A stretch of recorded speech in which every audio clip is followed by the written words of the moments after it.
What up, Fight World? It's your boy Ego, and I'm back with some more boxing. Now, I had to make a follow-up video to my last two rants, and that's regarding casual boxing fans. I want to talk some more about that, and also talk about boxing as a business, boxing politics. Leave a comment, let me know what you guys think. So, I was talking about, in reference, what sparked the last video was Canelo versus Lara. Now, today, Gamboa posted this. It's a picture of Mikey Garcia hiding behind a piece of furniture. And he said, "No need to hide anymore, Mikey. Bob called it off," meaning the fight negotiations for their potential clash, Gamboa and Garcia, which was going to take place in California. Now, the thing I have a problem with is boxing politics. Boxing is a business. I get it. I'm not stupid. I've worked long enough to understand business 101. However, I'm also a firm believer, you as a promoter, you have the ability to set trends, to create the standard, if you will. You tell the fans what they like. You know what I mean? Like, if a rapper has a hot album, he has a hot album. He just makes the music that feels good to him, and if people pick it up, they pick it up. So, to a degree, business is very unpredictable. Now, we have in boxing currently, I can think of 4 at least big fights that could make big money. We may not fucking get these fights, and it doesn't look like we're any closer. Obviously, you have Mayweather versus Pacquiao, which is, granted, a little bit harder to make because the promotional beef and the Cold War, and Mayweather doesn't like Arum. He used to be signed to him, but it's a fight that needs to happen. You also have Edeslandi Lara versus Canelo. He called him out. Canelo kind of swept it under the rug. They're talking about making a Canelo versus Carlos Molina fight, even though he's possibly facing deportation on that warrant beef. And it's pretty shitty for Charlo, who was going to get a title opportunity, but through no fault of his own, his chances were cut short and the fight was canceled. Now, after he gets everything legally squared away, they're saying Canelo might get the shot at Carlos Molina's belt, which is fucked up. I get it, Canelo's a bigger star, but, I mean, Charlo, he could be a good fighter. You still have to give him, show him some love, and then everything else will fall into place. Other fights, Sergey Kovalev versus Adonis Stevenson, and now Mikey Garcia versus Yuriorkis Gamboa. And another thing with these promoters having their hands so far up in the business model is sometimes as fans, we get these fights at the time where either the fans have lost interest because they were sick of waiting and they're not as big as they once could have been. I'm a firm believer that Pacquiao versus Mayweather, if that fight happened in 2008, 2009, for sure would have broke all sorts of records. Now, I still think because we've waited so long, it'll still break records or still be a good selling fight. But I honestly firmly believe had it happened when it should have happened, 2008, 2009, if the drug test thing came to a resolve and all that bullshit, it would have been a bigger fight. And that's because Manny Pacquiao hasn't looked as good since then. Like, things have happened. He lost to Timothy Bradley in a controversial fight, and he was knocked out. And that's what happens. There's plenty of fights like that where at one point they could have been the greatest thing since sliced bread. Now, don't make as much sense. I would have loved to see Eric Morales versus Juan Manuel Marquez back in the day when fighters were in their primes or considered their primes. Now, they both still fight, but I don't want to see that shit at all. Another fight, Juanma Lopez versus Yuriorkis Gamboa. Another fight I wanted to see. Now, not so much. I don't really care for that fight. I don't even want to see Juanma Lopez continue fighting. That's just my personal taste. So, the thing with the boxing politics is these promoters and networks are brainwashing the fans into thinking this shit is cool. Garcia Gamboa is a fight that would establish a lot from 130 to 135. I don't know what actual weight they would have this fight at, but it would mean a lot for the winner. And this is a fight that we may not get because of what? I mean, in my personal opinion, I think Bob Arum has a young rising star on his roster. Mikey Garcia, they've made the investment. They've invested time, energy, and promoted Mikey Garcia, giving him bills at Madison Square Garden. He's fought multiple times in a year. And they've invested, and they got him some exposure in Texas, which has a large Mexican fan base. They've already got the wheels spinning for his career ever since the Salido fight. and they're building him as a star, which he is. He's a very technically sound boxer, and I like Mikey Garcia. I told you guys that way before a lot of people jumped on the bandwagon. I did an interview with Mikey Garcia before he had beat several of his recent opponents, and I told you this dude was the future. He's the truth. He looks like he has the tools of a complete fighter. Now, fast forward to the future, Bob Arum wants to protect his investment, which I get it, but you can't take away from fights that need to happen and that should happen in order to do that. Like, it's like they want to have these high level insurance plans on these fighters, but that's what they do. Losses may occur. And I blame some of it on the fans, because the fans, a lot of you boxing fans are casual fans or fickle fans, where if a fighter takes an L, they're shit, they're garbage, they were overrated, overhyped, you talk shit about them, you don't support them. Adrian Broner gets beat by a veteran fighter. Marcos Maidana has a solid resume, and I told you that before the fight even happened, and completely gets outcasted and shunned.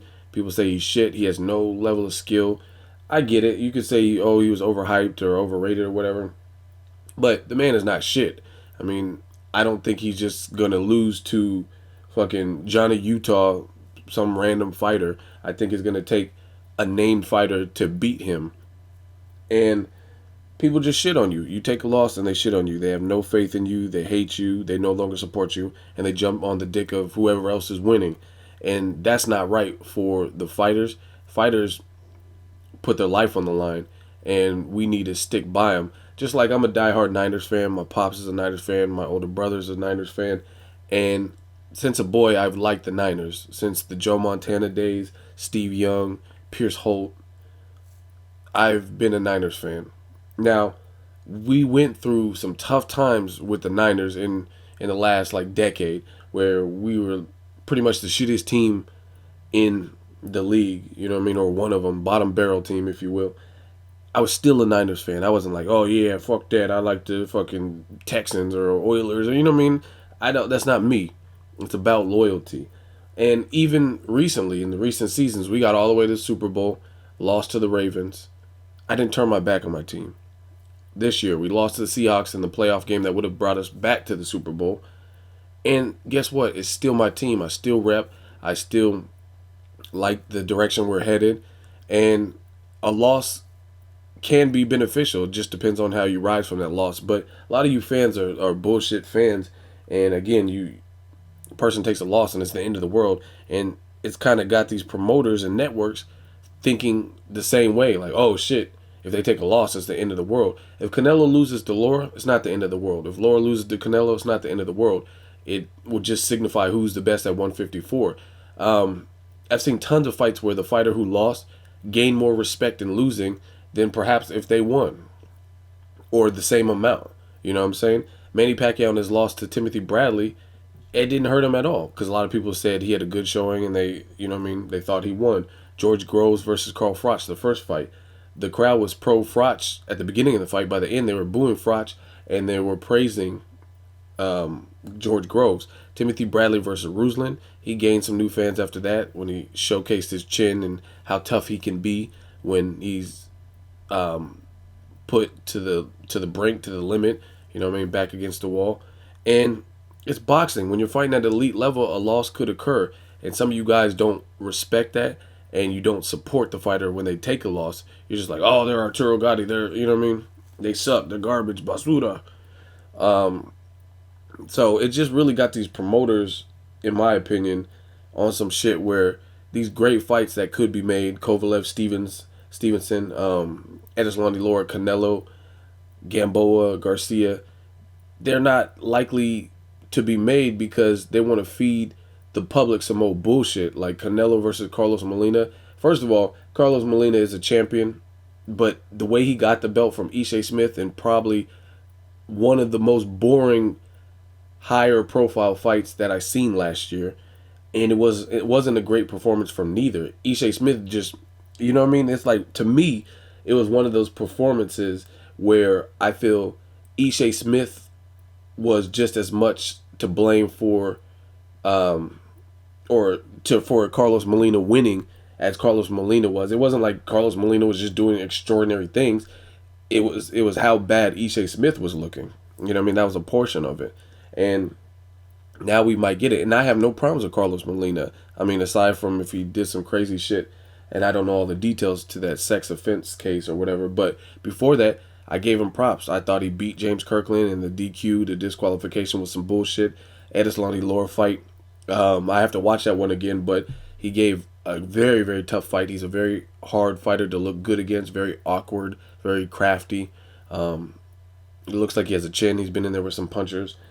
And I have no problem with him, but that's what we're getting from these promotional companies and networks. We're getting fights where, like, first of all, Canelo, you beat a guy you were supposed to beat. And I have no problem with Canelo and Gulo. I told you that. That fight, that's a good fight. You came off a loss. He came off a loss. And he's relentless. He has the power to stop you. Canelo just so happened to outbox the shit out of him, put it on him, and, you know what I mean, totally dominate that fight. Props to Canelo.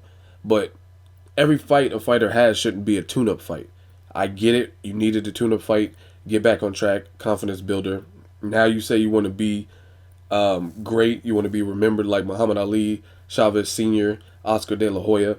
You want to make history. Then do that. Fight Edislani Laura, Mikey Garcia, Gamboa. And the crazy thing is, like, some of these promoters and networks act shook. And in my opinion, all of these fights that I'm mentioning could go either way. Kovalev, I could clearly see him being too much for Adonis Stevenson, but I could picture Stevenson weathering a storm and perhaps outboxing, possibly even hurting Kovalev.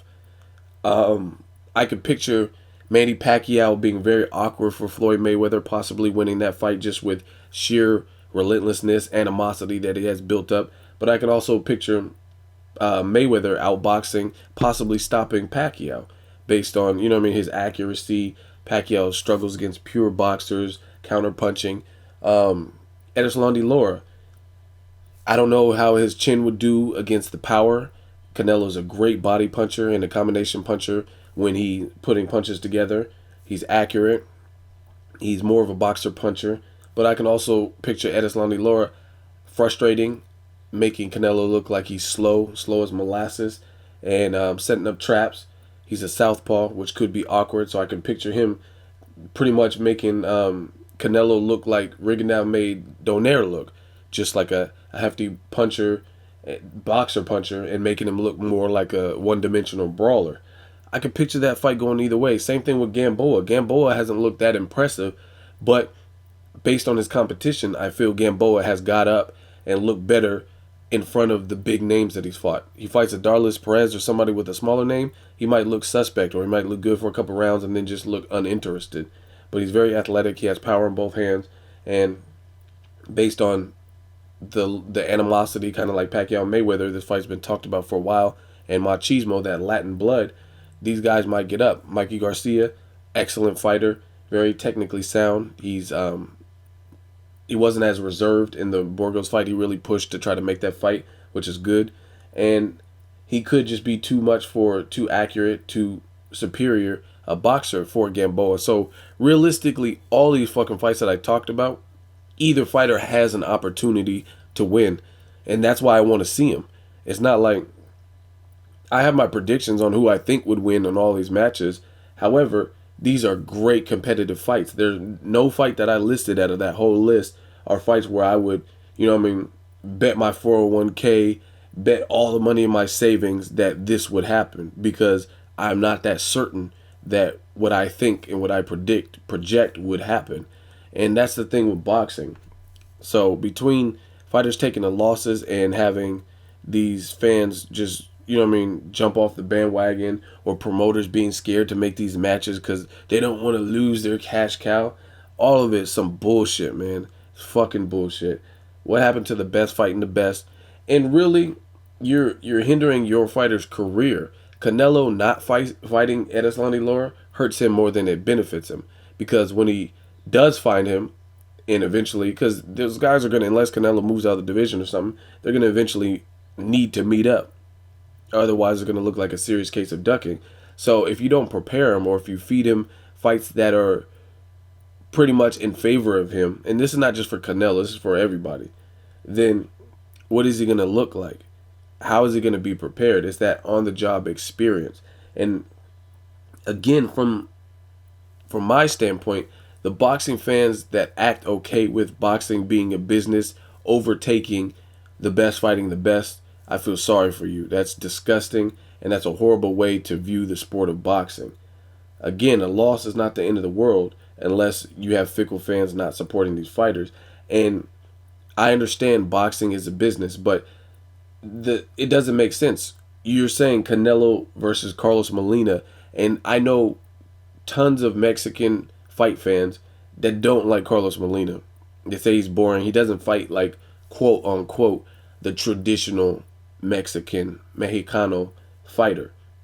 He's like really crafty. It's kind of like a Miguel Vasquez, where he doesn't really fight like the Mexican all-stars that we've seen. You know what I mean? Like the Chavez Juniors, seniors, and people like that. He doesn't really fight all guts and glory and, you know what I mean, heart, and showcase his body punching and that kind of stuff. That's not his game. So I know a lot of Mexicans that don't even like Carlos Molina, and you're telling me that will sell? Yet Edeslani Lara, who jumped on stage with him, who's fought some of the same people that Canelo fought, they both have mutual opponents, Angulo, and Canelo looked way better against Angulo than Lara looked with Angulo, and Lara looked way better with Austin Trout than Canelo looked against Trout. And then Edeslani Lara also has marquee wins or fights with other people of note. You know what I mean? The Paul Williams of the world. He's fought Carlos Molina already and stuff like that. So the justification doesn't add up. You're telling me that you're okay with seeing Canelo fight Carlos Molina for a title, but you're not willing to see him fight someone else. Like, you know what I mean? You think that's gonna sell? Same thing with Mikey Garcia. Like, who's he gonna fight? Like, I want to see him fight somebody like a Gary Russell Jr. And I don't blame Garcia for that, because Gary Russell Jr. hasn't really stepped up in competition. But I need to see him fight a slicker, faster fighter, athletic fighter like a Gary Russell Jr. versus Yuriorkis Gamboa. That will really help me assess where Mikey Garcia truly is at this current point in time. Against people who are slower than him, or they have about even speed or whatever, yeah, he does great. But I want to see what he does against someone who's a speedster, very athletic, slick, and has power. And again, you're depriving the boxing world, the fighters, everybody of these opportunities by making these like bullshit matches. You know what I mean? Like Edeslani Lara versus Ishak Smith. That's a fight. Why? We don't need to see that. But he can't get the fight with Canelo, so he has to make a living. You know what I mean? So he has to fight whoever the fuck he wants. And again, for the fans who are okay with this and you're good with this, boxing is a business. You act like we're asking Canelo or Mikey Garcia or Gamboa or any of these dudes, Pacquiao, Mayweather. We're not asking them to fight fucking bum fights, just people off the streets of San Francisco. We're asking them to fight ranked, credible people with a resume, so it's not ludicrous. So as far as saying, oh, boxing is a business, yes, this would make good business sense, because I guarantee all these fights would probably sell and would probably be very competitive. So who wouldn't want to see that? You know what I mean? And again, I don't agree with the fans who are boxing is a business to the point where it overshadows or alleviates the best fighting the best. Boxing is a business, yes, I get that, but it shouldn't omit fights that need to happen and that should happen for obvious reasons that are good stylistic matchups. And just think about this. This is my closing statement. Think about this. Some of you guys at your jobs, let's say you work at McDonald's. Say you've been with the company 6 to 8 years. You bust your ass. You come on time. You never take vacation. You bust your ass. You started off in the fry line. Then you got promoted to the drive-thru. Just like on Coming to America. You worked your way through the ranks. You worked there 6, 8 years. Right? And let's say there's a bitch that works there that looks good. And there's a promotion available, and she has the look. She has big tits. She looks good. She's pretty. If McDonald's were to tell you that, you know what, Linda's getting the job over you because she'll help bring in customers. She'll help draw consumers and patrons into McDonald's. So despite all the hard work that you've done, it's all good. This bitch that's been here for a month is getting the job that rightfully should be yours based on the fact that, in the premise that we feel she'll help drive business and bring people in. We need her pretty face in the drive-through. You guys would be fucking livid. You would be pissed. And that's what's happening in the sport of boxing. You got guys who have worked for it. They have the resume to support it. The fight makes sense. It's a good stylistic matchup. But per the business rules and the business motto, Laura can't bring in enough customers, but Carlos Molina can.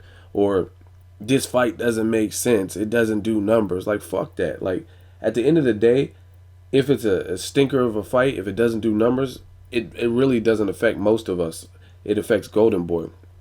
And that's a part of business. I've used this example before. The movie Battleship with Rihanna and Liam Neeson and all that, they lost over $200 million just with the production, the salaries for the cast, promoting, and even like releasing it internationally and stuff. They still lost like $200 million. You think Universal Pictures was happy about that? No. People lost their jobs, got fired, but that's part of business. You kind of deal with it when you cross that bridge. So if Canelo and Laura happens and it was just the most boring thing, oh well, at least the fight that needed to happen happened, and we were able to see the outcome instead of this Nostradamus prediction from people on YouTube. Let me know what you guys think. As always, hate, comment, or subscribe. Till next video, it's Ego signing off.